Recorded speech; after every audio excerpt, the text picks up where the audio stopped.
नमस्कार। Jitendra अहमपा YouTube channel में आप सभी का स्वागत है। आज का टॉपिक है 16 संस्कार। सनातन धर्म में 16 संस्कार का विशेष महत्व है। सबसे पहले अपन इस 16 संस्कार है इसको याद करने की ट्रिक, जिसमें आपके क्वेश्चन आता है सही क्रम है, इसकी कंटिन्यूटी आती है, सही क्रम आता है, तो उसको कैसे याद करना है। और उसके लास्ट में आपको 5-6 क्वेश्चन पूछूंगा जो इसी 16 संस्कार में से हैं, जो आए हुए हैं। ठीक है, तो लास्ट में हल्का सा क्वेश्चन आंसर पर भी चर्चा होगी। तो स्टार्ट करते हैं। स्टूडेंट्स, याद करने की ट्रिक ये है, सबसे पहले यहां से स्टार्ट करना है, लास्ट वाले 4 याद करेंगे।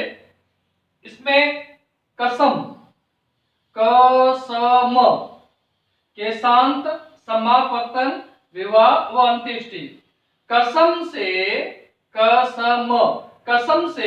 विवाह के बाद तो मरना ही पड़ेगा। कसम से विवाह के बाद तो मरना ही पड़ेगा। स्टूडेंट्स, ये 4 आपको याद गए होंगे। कसम से, क से केशांत, स से समापतन, विवाह और अंत्येष्टि। कसम से विवाह के बाद तो मरना ही पड़ेगा। ठीक है स्टूडेंट्स, ये फर्स्ट गर्भाधान, सेकंड पुंसवन, थर्ड सीमांतोनयन और चौथा जात कर्म। ये इसकी ट्रिक इस हिसाब से है। इसकी ट्रिक ये है, ये लिखा हुआ है ग और ये लिखा हुआ है प। ठीक, ये लिखा हुआ है ग। अपन यूं कहते हैं, ग से बनता है जी और प से टी। जीप, एक गाड़ी आती है जीप, सुना होगा शायद आपने। जीप सीमांतोनयन, अपन इसमें करते हैं सीमा। जीप सीमा ले जा, संभवतः आपको ट्रिक पहले वाले 16 संस्कार याद हो गए होंगे। जीप, जी से गर्भाधान, पी से पुंसवन, सीमा से सीमांतोनयन, जा से जात कर्म। इसमें ले का ये काट देते हैं, ले वैसे ही है। ये जी प सीमा ले जा, जी से गर्भाधान, पी से पुंसवन, सीमा से सीमांतोनयन, जा से जात कर्म। जीप सीमा ले जा, जा से जात कर्म। ले से कुछ नहीं है स्टूडेंट्स। ठीक, कसम से विवाह के बाद तो मरना ही पड़ेगा। विवाह के बाद तो कसम से मरना ही पड़ेगा। ठीक, तो आपको अब 4 और 4 8 संस्कार याद हो गए होंगे। उसके बाद में ये 5 से लेकर के 8 तक ये लिखा हुआ है नामकरण, निष्क्रमण, अन्नप्राशन और चूड़ाकर्म।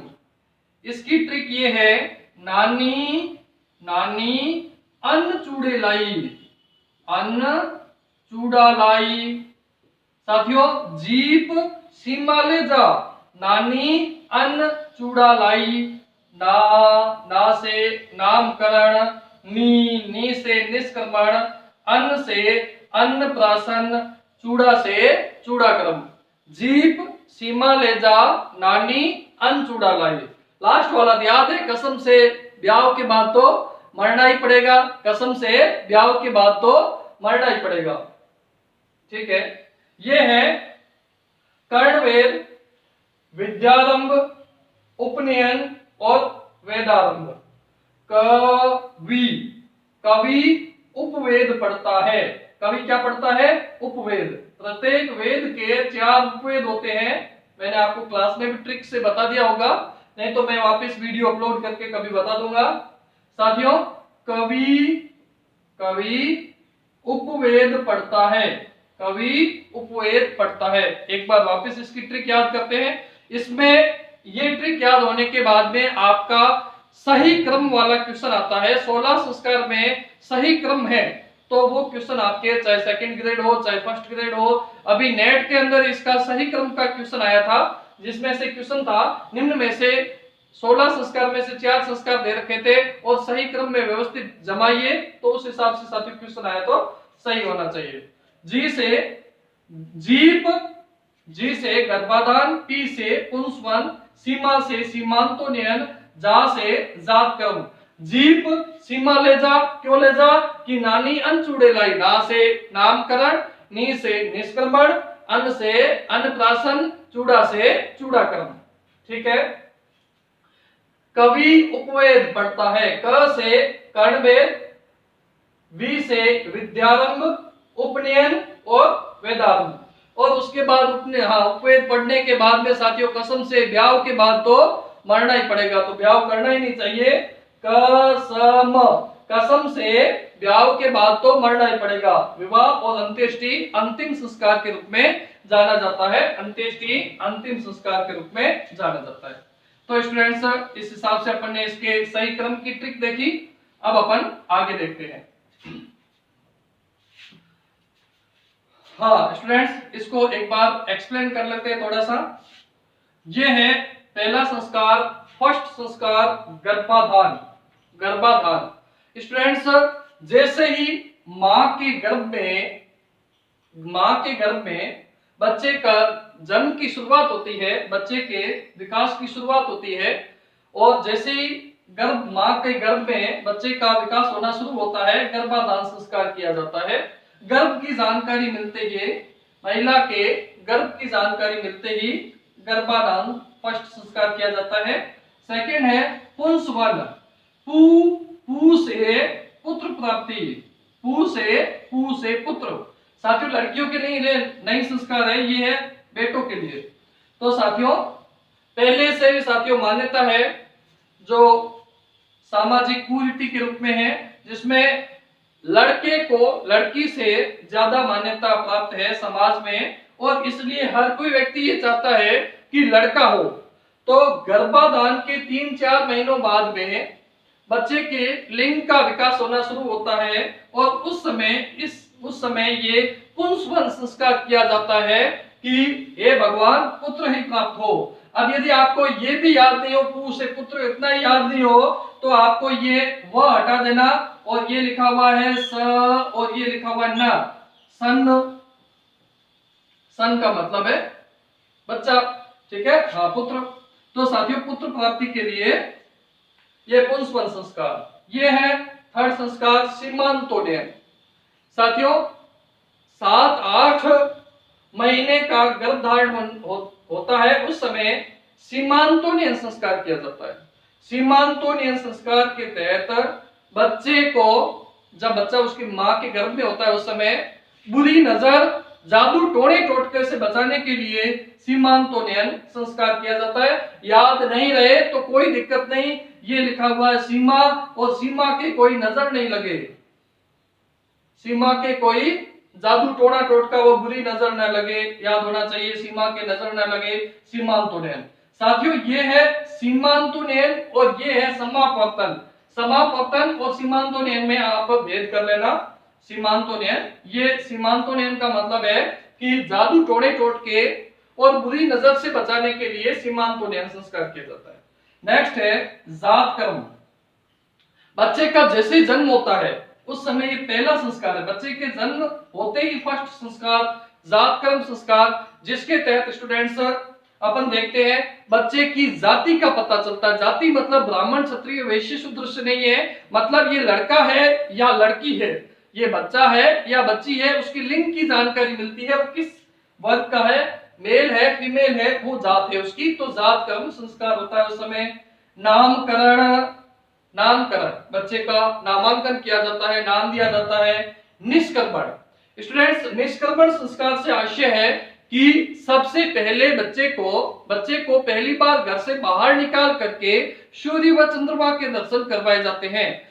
सूर्य व चंद्रमा के पहली बार दर्शन करवाना निष्क्रमण संस्कार। अन्नप्राशन, बच्चे को पहली बार अन्न खिलाया जाता है, अन्नप्राशन, फर्स्ट टाइम बच्चे को पहली बार अन्न खिलाया जाता है, अन्नप्राशन। यह है चूड़ाकर्म। चूड़ा का मतलब बच्चों के चूड़े नहीं पहनाना है, चूड़ाकर्म का मतलब है मुंडन करवाना, सिर के बाल कटाना। साथियों जड़ूले उतारना भी कहते हैं। अपने अभी भी ये होते हैं, जैसे अपने लोक देवता या लोक देवी के आगे, यहाँ पे कुल देवी के आगे जड़ूले उतारे जाते हैं। ये चूड़ाक्रम बच्चे के सिर के पहली बार बाल उतारे जाते हैं, जिसे चूड़ाक्रम कहा जाता है। ठीक है, आप सोच रहे हैं भाई चूड़िया पहना, तो ऐसा नहीं है। चूड़ाक्रम का मतलब है मुंडन या जड़ूले उतारना। यह है कर्णवेद, कानों के अंदर साथियों चित्र करवाए जाते हैं और ये कर्णवेद संस्कार। विद्यारंभ, साथियों आपने सुना होगा कि बच्चे की पहली गुरु उसकी माँ होती है, पहली शिक्षिका उसकी माँ होती है।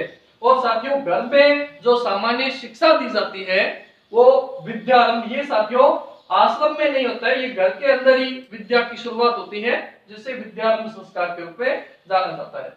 ये 11वें नंबर का संस्कार बहुत ही इंपॉर्टेंट है, जिसे उपनयन संस्कार या यज्ञोपवीत के रूप में जाना जाता है। उपनयन संस्कार या यज्ञोपवीत संस्कार, इसमें बच्चे को गुरुकुल अपने आश्रम में भेजा जाता है, अपने गुरु के आश्रम में भेजा जाता है और वहां जाकर के बच्चा वैदिक शिक्षा प्राप्त करता है।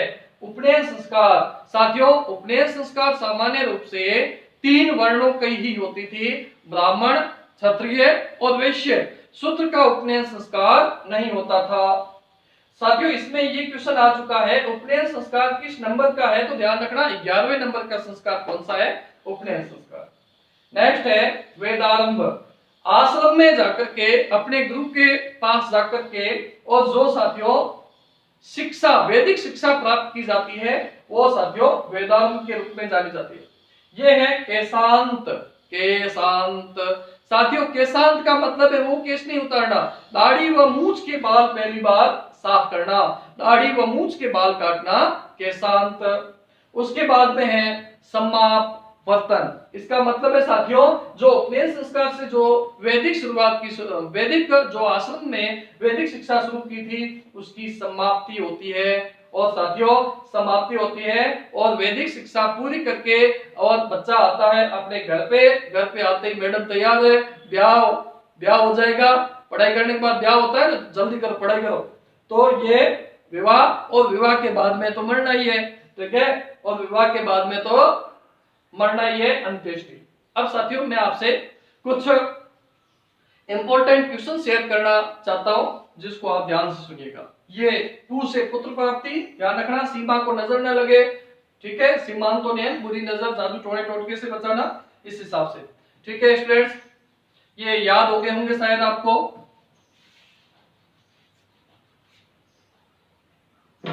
स्टूडेंट्स इसमें क्वेश्चन आता है, क्वेश्चन सेकंड ग्रेड में, फर्स्ट ग्रेड में क्वेश्चन आ चुका है। पहला क्वेश्चन है द्विज किसे कहते हैं। साथियों पहला क्वेश्चन है द्विज किसे कहते हैं। स्टूडेंट्स द्विज का शाब्दिक अर्थ है 2 बार जन्म लेना, 2 बार जन्म लेना। तो साथियों 2 बार जन्म कैसे होगा कि ये उपनयन संस्कार जिसका होता है उसको द्विज कहते हैं। अब 2 बार का मतलब है एक बार तो अपने मां के गर्भ से हो गया और एक बार उपनयन संस्कार करने पर उसका दूसरी बार पुनर्जन्म माना जाता है। इसका मतलब साथियों ये द्विज है, यह शूद्र वर्ण के अंदर नहीं होता था, यह ब्राह्मण, क्षत्रिय और वैश्य के अंदर ही प्रचलित था द्विज। ठीक है, तो ये द्विज के अंदर कौन सा वर्ण नहीं आता है, शूद्र। और साथियों ये उपनयन संस्कार होता है, उस समय बच्चे की जनेऊ धारण की जाती है। और साथियों जनेऊ धारण करते हैं और उपनयन संस्कार किया जाता है, तो एक तो बच्चे का अपने मां के गर्भ से जन्म होना और दूसरी बार उपनयन संस्कार के द्वारा जनेऊ धारण करके नया जन्म या दूसरी बार जन्म होना है। द्विज का मतलब है 2 बार जन्म होना। तो फर्स्ट क्वेश्चन द्विज, और द्विज शूद्र में नहीं होता है, ब्राह्मण, क्षत्रिय और वैश्य में होता है। ठीक है, और इसमें जनेऊ धारण की जाती है, उपनयन संस्कार द्विज से संबंधित है। सेकंड क्वेश्चन ये है कि सही क्रम है, इसकी कंटिन्यूटी पूछी जाती है, 16 संस्कारों का सही क्रम है उससे संबंधित। ठीक है, नेक्स्ट क्वेश्चन है कि ऐसे कौन से संस्कार हैं जो गर्भ संस्कार के रूप में जाने जाते हैं। ऐसे कौन से संस्कार हैं जो गर्भ संस्कार के रूप में जाने जाते हैं। तो साथियों ये फर्स्ट जिसका नाम है गर्भाधान, ये गर्भ संस्कार में आएगा। सेकंड पुंसवन, ये भी गर्भ संस्कार में आएगा। और सीमांतोनयन, ये भी। इसका मतलब है फर्स्ट, सेकंड और थर्ड जो आरंभिक 3 ये जो संस्कार है ये गर्भ संस्कार के अंदर आएंगे। इसका मतलब है बच्चा मां के गर्भ में रहता है उस समय किए जाने वाले संस्कार। साथियों नेक्स्ट क्वेश्चन, ऐसे कौन से संस्कार है, ऐसे कितने संस्कार है कि व्यक्ति उसको देखता नहीं है, खुद नहीं देख पाता है? तो साथियों 3, क्योंकि ये 3 संस्कार होते हैं उस समय तो उसकी मां के गर्भ में रहता है, गर्भाधान, पुंसवन और सीमांतोनयन, और चौथा है अंत्येष्टि।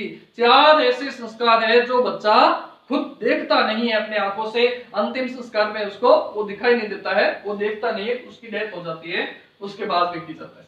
ठीक है, अब नेक्स्ट स्टूडेंट्स क्वेश्चन है, ये बहिर्गर्भ संस्कार कौन से है? क्वेश्चन है बहिर्गर्भ संस्कार कौन से है? बहिर्गर्भ संस्कार कौन से है स्टूडेंट्स?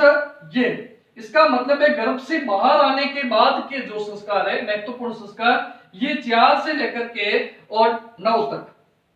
इसका मतलब है जात कर्म, नामकरण, निष्क्रमण, अन्नप्राशन, चूड़ाकर्म और कर्ण भेद है, ये बहिर्गर्भ संस्कार में सम्मिलित है। इसका मतलब अपन यूं देख सकते हैं 4 से लेकर के 9 तक।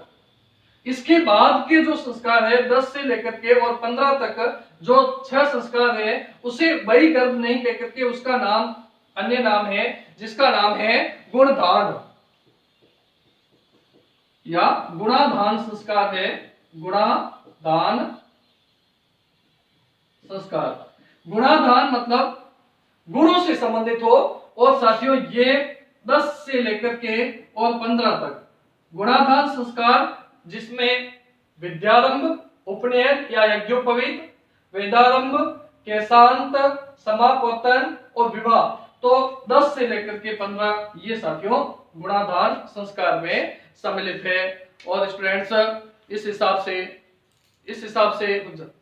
हिसाब से आज की सभा यही समाप्त होती है। और यदि आपको वीडियो अच्छा लगा हो तो अधिक से अधिक शेयर, सब्सक्राइब और लाइक करें। धन्यवाद स्टूडेंट्स।